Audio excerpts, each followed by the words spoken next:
नमस्कार दोस्तों, कैसे हो आप सभी? आशा करता हूँ ठीक होंगे, बेहतर होंगे। तो एसएससी-जीडी की जो हमारी प्रीवियस ईयर की सीरीज़ चली हुई है, उसमें हमने 5 सेट डाल दिए हैं और हम छठा सेट लेके आए हैं और आशा करता हूँ आपको ये बहुत अच्छा लगेगा भाई, ठीक है? एक और बेहतरीन लेक्चर की शुरुआत करने जा रहे हैं हम। तो देखते हैं आज का जो हमारा पहला क्वेश्चन है, वो क्या है?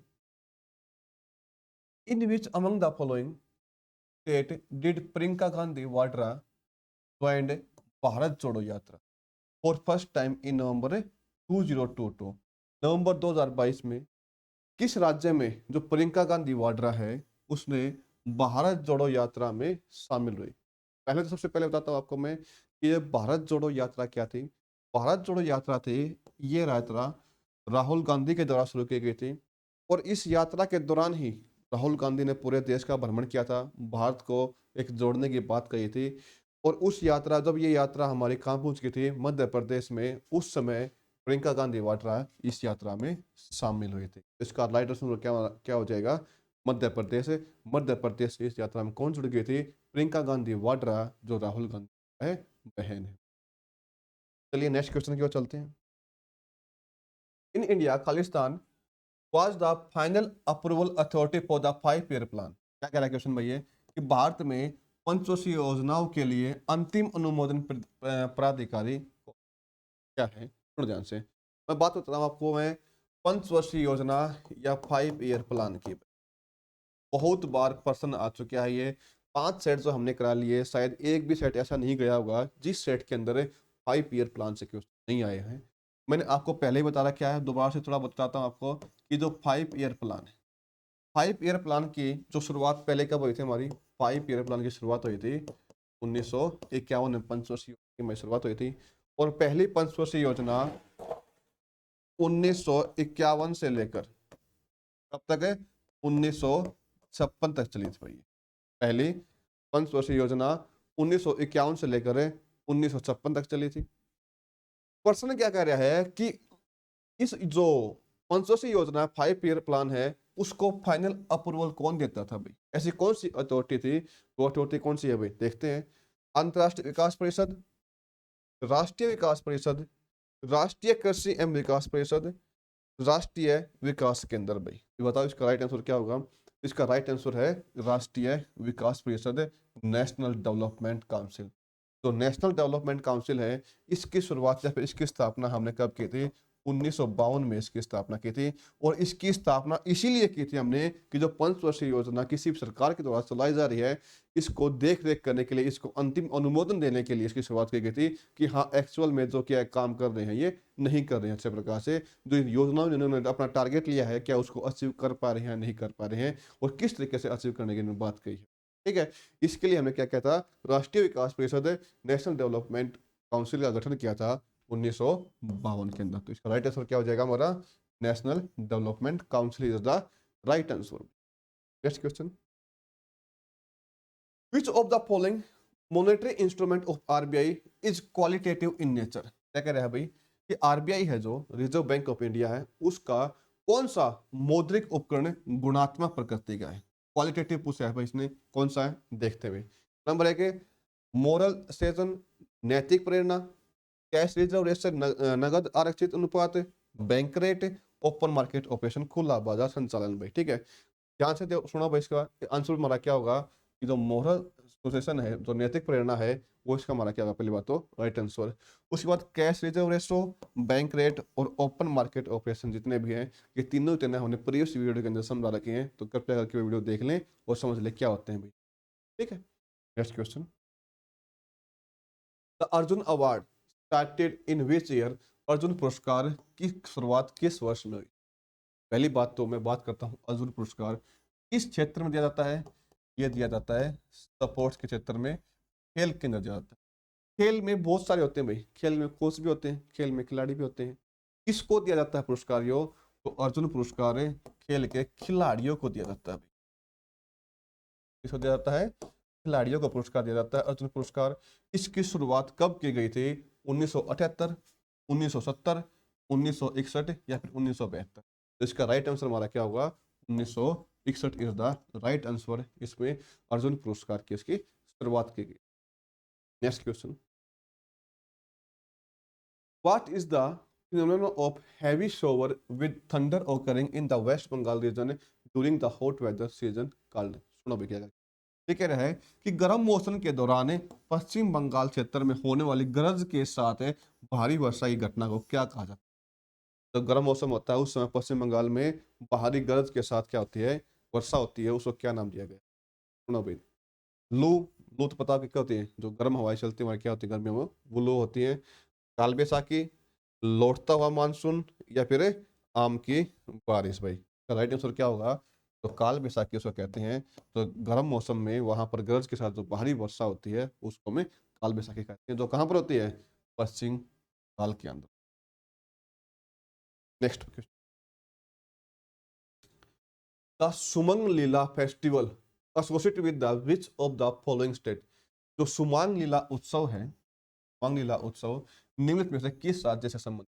सुमांग लीला उत्सव किस राज्य से संबंधित है? भाई option number A Jharkhand, option B Bihar, C Manipur, D Assam.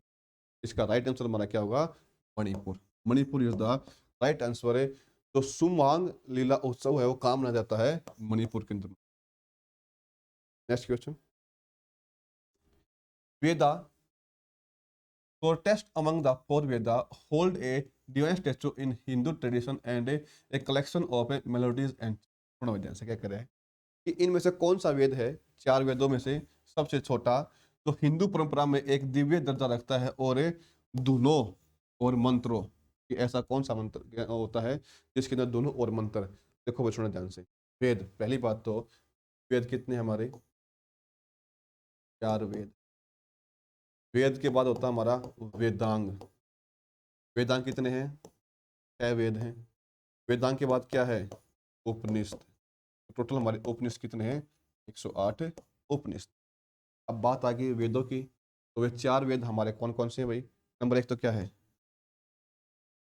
Atharvaveda, Yajurveda, Rigveda, Samaveda. बताता हूँ आपको भाई ध्यान से। ऋग्वेद, अथर्ववेद, यजुर्वेद और सामवेद। चार प्रकार के हमारे वेद। इन वेदों में जो ऋग्वेद है ये क्या है? सबसे पुराना वेद है। ऋग्वेद सबसे पुराना वेद है, और इस ऋग्वेद के अंदर ही हमें किसका जाप मिलता है? तो गायत्री मंत्र है उसका जाप। गायत्री मंत्र हमें कहाँ से लिया है? ऋग्वेद से लिया है। ऋग्वेद में हमारे कुल 10 मंडल हैं। ऋग्वेद में कुल 10 मंडल हैं। उस 10 मंडल में से जो हमारा मंडल कौन सा है? तो तीसरा मंडल है, उसमें हमें किसका वर्णन मिलता है? गायत्री मंत्र का वर्णन मिलता है। उसके बाद सबसे पुराना हो गया, सबसे पहले नंबर का वेद हमारा कौन सा है? सॉरी भाई, सॉरी गलत बता दिया मैं, एक मिनट। अथर्ववेद है, ये था हमारा क्या? ऋग्वेद भाई। ये जानकारी सारी हमारी अथर्ववेद के बारे में नहीं है, ये जानकारी हमारी किसके बारे में? ऋग्वेद के बारे में। नंबर 1 हमारा कौन सा आता है? ऋग्वेद। 10 मंडल हमारी, ये सारी जानकारी जो मैंने बताया आपको किसकी है? ऋग्वेद की। सबसे पुराना 10 मंडल, तीसरे मंडल में किसका में? गायत्री मंत्र। नंबर 2 ऋग्वेद के में हमारा कौन सा आता है? सामवेद। नंबर 2 पे हमारा कौन सा आता है? सामवेद। कैसे सामवेद और कैसे संगीत। संगीत का वर्णन हम किस वेद में मिलता है? संगीत का मिलता है हमें सामवेद के। पढ़ना एक बार कि ऐसे कौन से धुन धुन कहाँ बजेंगे संगीत में? मंत्र का उच्चारण कहाँ पर होगा? इसके अंदर होगा, संगीत के द्वारा होगा। तो संगीत हो या धुन है वो किसके अंदर होगा? सामवेद। तो पहले तो इसका राइट आंसर हमारा क्या होगा? सामवेद होगा। उसके बाद हमारा तीसरा कौन सा आता है? यजुर्वेद। और 3 से यजुर्वेद। यैसे यजुर्वेद और कैसे यज्ञ। अगर आपसे ये पूछ ले कि किस वेद में यज्ञ और अनुष्ठान के वर्णन मिलता है हमें, किस वेद में यज्ञ और अनुष्ठानों का वर्णन मिलता है, तो हमारा कौन सा होगा? यजुर्वेद। तो लास्ट हमारा कौन सा बच गया नंबर 4 पर? अथर्ववेद। अथर्ववेद में हमारा क्या है? इसके अंदर जादू टोना की शुरुआत। जादू टोना की शुरुआत हो गई थी, और ये सबसे नया वेद है, नया वेद। तो देखो ये वेदों के बारे में मैंने आपकी तो मोटी मोटी जानकारी है वो सारी बता दी। Which state won the maximum number of bronze medal in the 36th edition of the national game 2022 of? जो भारत के राष्ट्रीय खेल 2022 के 36वें संस्करण में किस राज्य ने सर्वाधिक कांस्य पदक जीते? पहली बात तो जो हमारे राष्ट्रीय खेल भारत के 2022 के वो कहाँ हुए थे, किसने होस्ट किया था, हुए थे केरल के अंदर। और सबसे ज्यादा कांस्य पदक किस राज्य जीते थे? Number 1 Maharashtra, number 2 Uttar Pradesh, number 3 Haryana और नंबर 4 केरल। तो इसका राइट आंसर हमारा क्या होगा? महाराष्ट्र।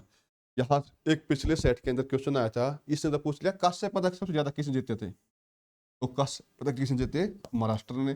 और महाराष्ट्र ने ओवरऑल सबसे ज्यादा पदक जीते थे। पहली बात ये अंक तालिका के अंदर इसका नंबर 1 स्थान रहा था भाई महाराष्ट्र का। किसके अंदर? भारत के राष्ट्रीय खेल 2022 के अंदर भाई, इसे ध्यान रखना। उसके बाद मैं बात करता हूं कि सबसे ज्यादा सिल्वर मेडल भाई, सबसे ज्यादा सिल्वर मेडल जीते किसने थे? तो केरल इज द, वहीं पर होस्ट हुए थे भारत के राष्ट्रीय खेल 2022 का 36वां संस्करण था भाई। Next question. भारत में आपातकाल की घोषणा केवल कौन कर सकता है भाई? बात आ गई आपातकाल की, इमरजेंसी की, ठीक है। ओनली द खालिस्तान के the proclamation of emergency in, emergency कौन लगाता है? पहले तो इसका बात की है, दोनों का कुछ मतलब है, मतलब नहीं। मुख्यमंत्री का मतलब है, कोई मतलब नहीं। क्यों नहीं है? क्योंकि हम दोनों हमारे क्या पे होते हैं, राज्य के अंदर होते हैं। मुख्य प्रधानमंत्री क्या करेगा? कुछ नहीं करेगा। सारी सारी पावर हमें किसने दे रखी है? प्रेसिडेंट को। तो president is the right answer. राष्ट्रपति हमारा क्या होगा? जवाब होगा। उसे क्या करे? आपातकाल। आपको मैं आपातकाल की तरफ, पहली बात तो जो हमारे आपातकाल हैं, क्या पे कहो आप? आपातकाल कहो, क्या पे कहो आप? इमरजेंसी। आपातकाल कहो या फिर, आपातकाल कितने प्रकार के होते हैं? तो आपातकाल 3 प्रकार के होते हैं। तो 3 प्रकार के आपातकाल कौन कौन से हैं? नंबर 1 है नेशनल इमरजेंसी, नेशनल इमरजेंसी, इसे कहते हैं हिंदी के अंदर हमें राष्ट्रीय आपातकाल, आपातकाल, राष्ट्रीय आपातकाल। नंबर 2 प्रेसिडेंट रूल,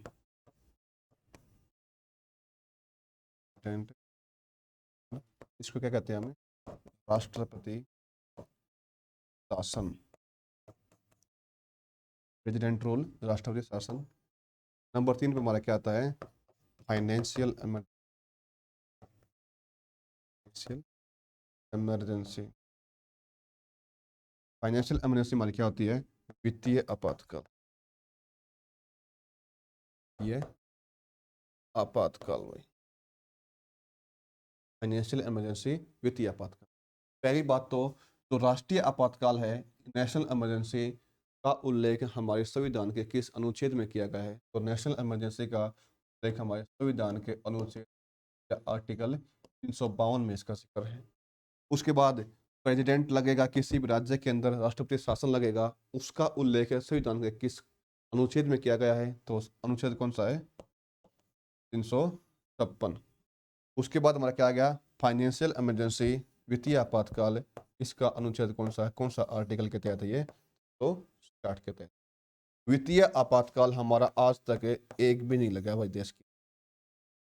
जो प्रेसिडेंट रूल है, राष्ट्रपति शासन है, ये कहाँ पर होता है? स्टेट के अंदर लगता है, राज्यों के अंदर लगता है। अगर किसी को ये लगे कि उस स्टेट के अंदर संविधान के हिसाब से हमारा कोई कार्य नहीं हो रहा है या उस स्टेट के अंदर कोई गड़बड़ी होगी, तो वहां पर हमारा क्या लग जाता है?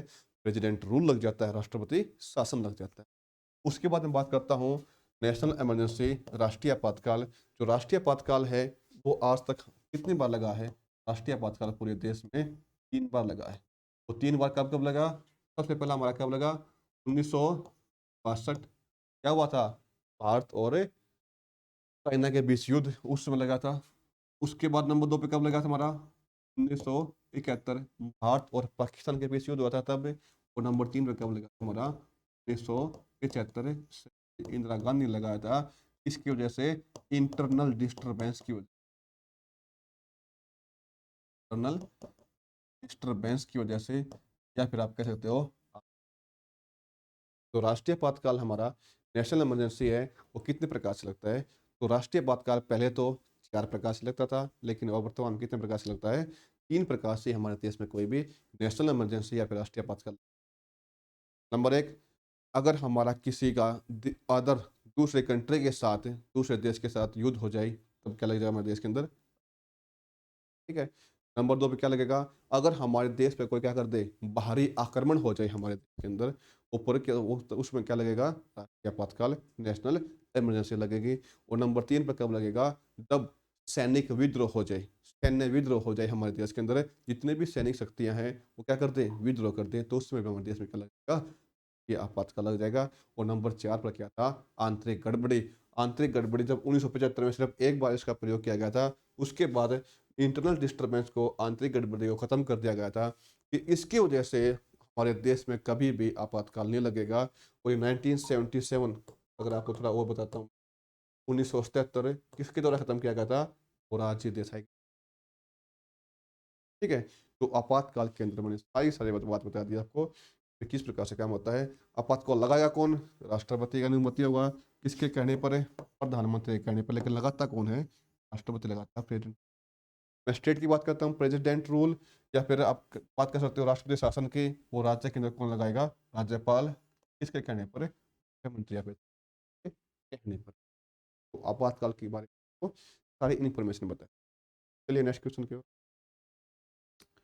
What is the name of the first woman inspector general to head the Rapid Action Force (RAF)? Rapid Action Force (RAF) of the Central Reserve Police Force (CRPF). CRA क्या कह रहे हैं कि सीआरपीएफ की रैपिड एक्शन फोर्स का नेतृत्व करने वाली पहली महिला महानिरीक्षक का क्या नाम है? कौन बनी है? उसका राइट आंसर क्या होगा? Any Abraham.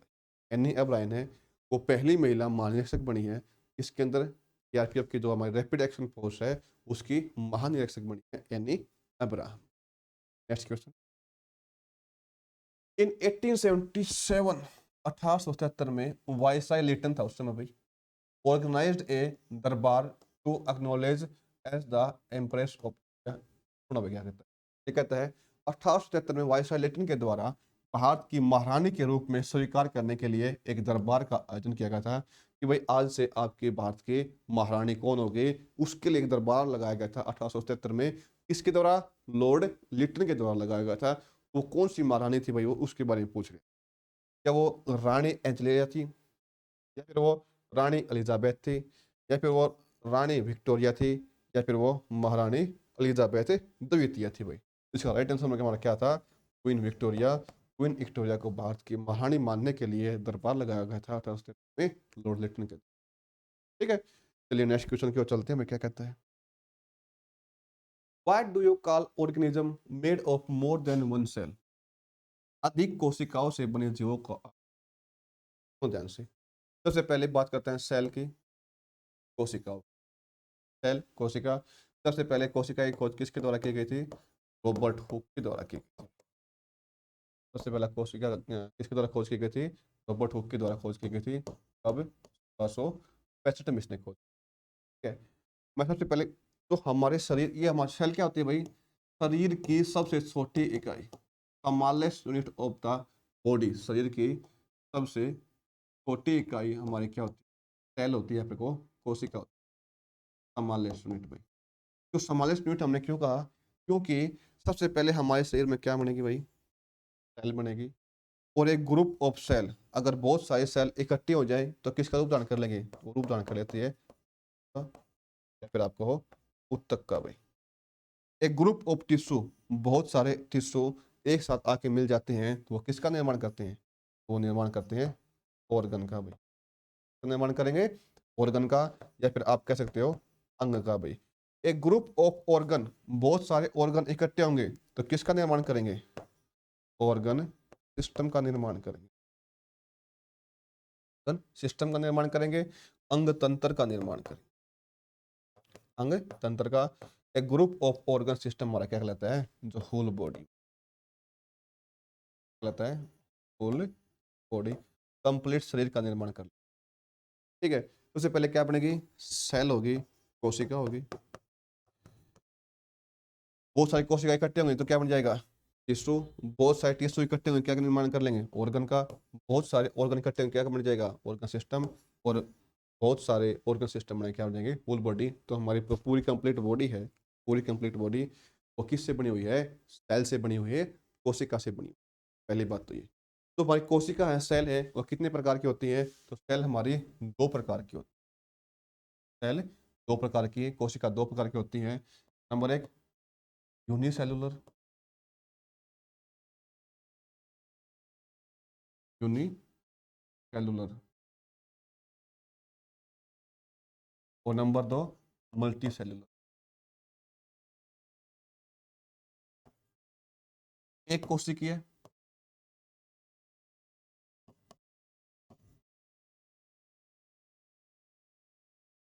नंबर दो बहुकोशिकीय,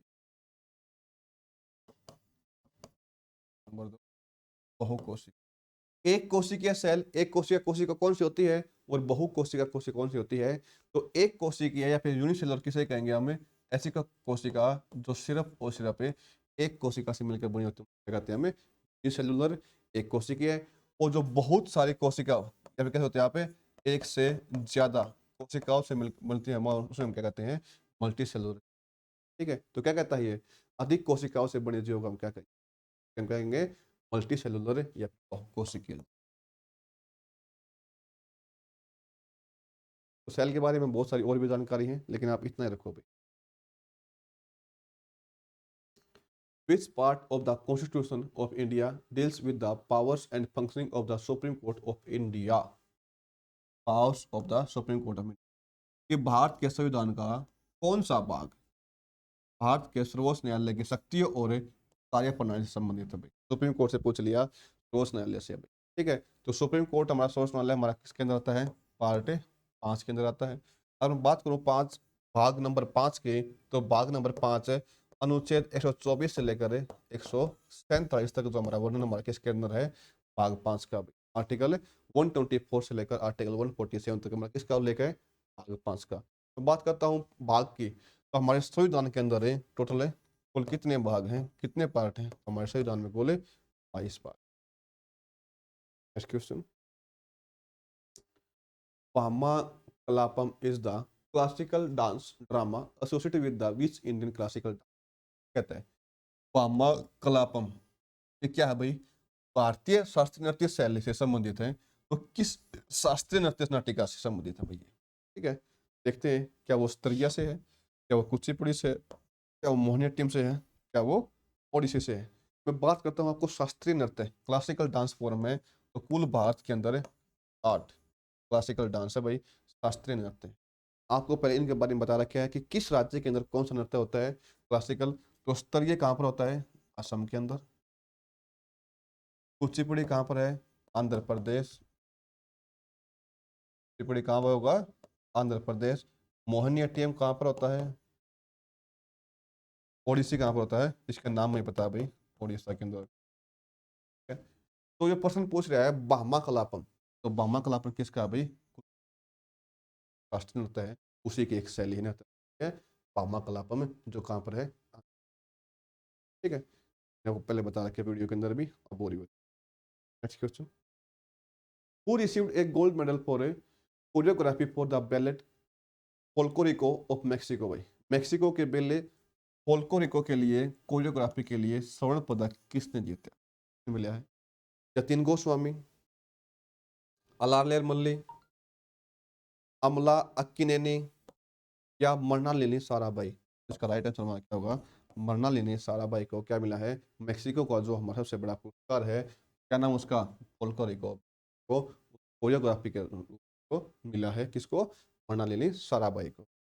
next question, Plank is a process in which two close fitting parts are joined by using a filler material which is heated above its melting point and distributed in the gap by capillary action। क्या कहता है, एक ऐसी प्रक्रिया है जिसमें दो close fitting भागों को एक बढ़ाऊ सामग्री का उपयोग करके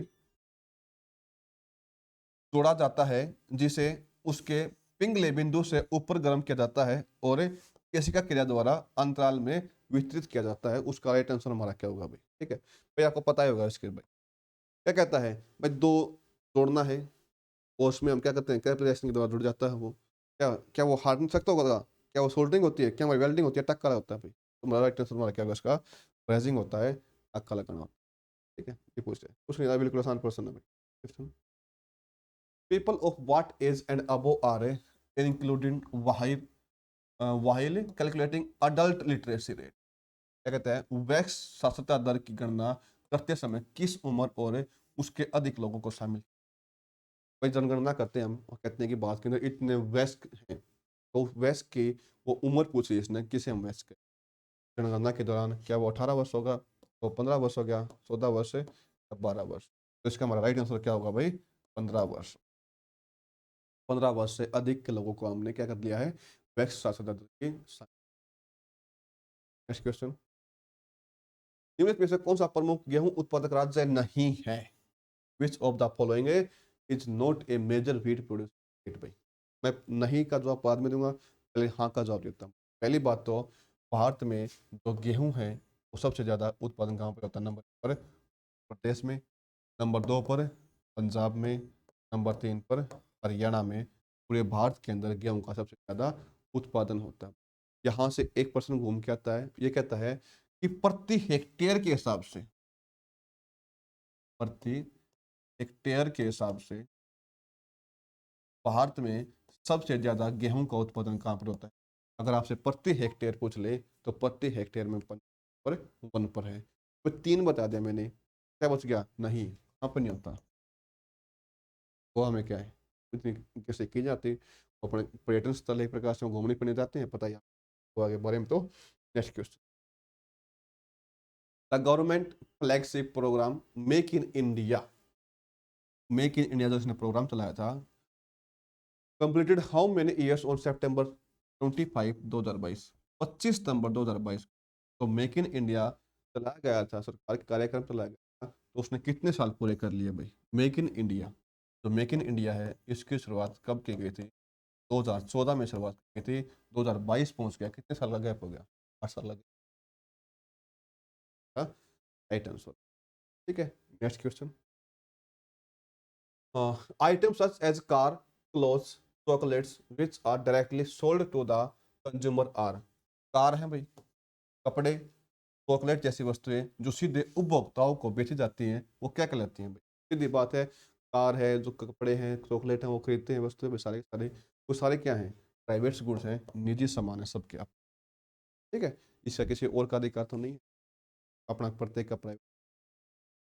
ठीक है, तो ये थे हमारे आज के 20 क्वेश्चन तो हमने कर लिए हैं। ठीक है, आशा करता हूँ आपको सेशन अच्छा लगा होगा। कोई कमी पेशी है तो आप कमेंट बॉक्स में जवाब देकर जरूर बताएं कि क्या है क्या नहीं है, और अच्छा ही है कोई बताना भाई। ठीक है, चलिए आज के लिए हम इतना रखेंगे। आपका बहुत बहुत धन्यवाद वीडियो देख